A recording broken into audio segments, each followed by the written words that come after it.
लेकर एक ही सस्पेंस चल रहा है। दिल्ली का मुख्यमंत्री कौन? बाराती तैयार है, मंडप सज गया है, सेहरा तैयार है, लेकिन दूल्हा कौन होगा ये फिलहाल कोई नहीं जानता।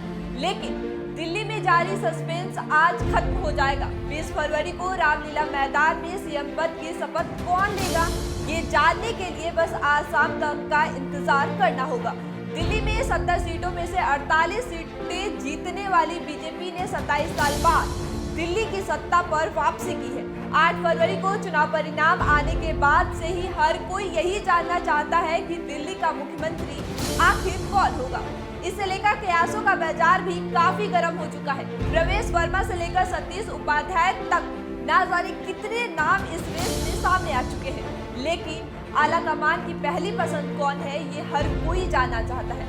हर कोई जानना चाहता है कि भाजपा सरकार किसको गद्दी पर बैठाती है।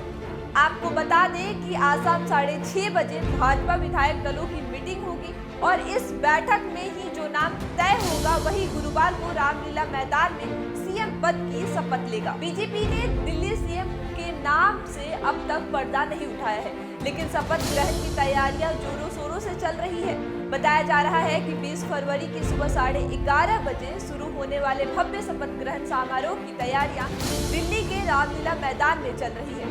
भव्य पंडाल बनाया जा रहा है जिसमें 3 अलग अलग मंच बनाए जाएंगे। माना जा रहा है कि इस कार्यक्रम में 30,000 से ज्यादा लोग शामिल हो सकते हैं। शपथ ग्रहण में पीएम मोदी, अमित शाह, जेपी नड्डा सहित बीजेपी के अन्य आला अधिकारी सहित 20 राज्यों के मुख्यमंत्री, विपक्ष के नेता, बिजनेसमैन, फिल्म सितारे, साधु संत, झुग्गी झोपड़ी वाले और लाडली बहन को भी न्योता भेज दिया गया है।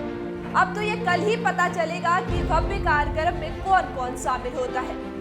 लेकिन कई लोगों के मन में ये सवाल है कि आखिर बीजेपी किस प्रकार से सीएम पद का चयन करती है। तो चलिए इसे कुछ पॉइंट में समझते हैं। दिल्ली में बुधवार शाम 6:30 बजे बीजेपी के 48 नवनिर्वाचित विधायकों की बैठक होगी। बैठक में केंद्रीय नेतृत्व के कई वरिष्ठ अधिकारी मौजूद होंगे। बैठक में विधायक दल का नेता चुना जाएगा। फिर उपराज्यपाल वीके सक्सेना के सामने सरकार बनने के लिए दावा पेश किया जाएगा। मुख्यमंत्री का चुनाव करते समय उम्मीदवार की उम्र का खास ध्यान रखा जा सकता है। सीएम चेहरे के चुनाव में जाति समीकरण के संतुलन पर भी फोकस रहेगा। पूर्वांचल फैक्टर पर फोकस रह सकता है। एनडीए सहित 20 राज्यों में कहीं भी अभी तक महिला सीएम नहीं है, तो दिल्ली में इस फैक्टर पर भी फोकस किया जा सकता है। दिल्ली में व्यापारी वर्ग बीजेपी का सबसे बड़ा कोर वोटर बैंक माना जाता है। इस समीकरण के हिसाब से किसी व्यापारी को भी मौका दिया जा सकता है। दिल्ली के सीएम के लिए 5 लोग रेस में हैं। प्रवेश वर्मा, रेखा गुप्ता, आशीष सूद, विजेंद्र गुप्ता और सतीश उपाध्याय। ये वो चेहरे हैं जो दिल्ली सीएम पद की रेस में आगे चल रहे हैं। माना जा रहा है कि इनमें से कोई एक नाम केंद्र की पहली पसंद हो सकता है। ऐसा भी हो सकता है कि सीएम पद के लिए किसी ऐसे चेहरे को चुना जाए जिसके बारे में कोई अंदाजा तक नहीं। वैसे अब आप हमें कमेंट करके बताइए कि आपको क्या लगता है दिल्ली के सीएम किसे होना चाहिए।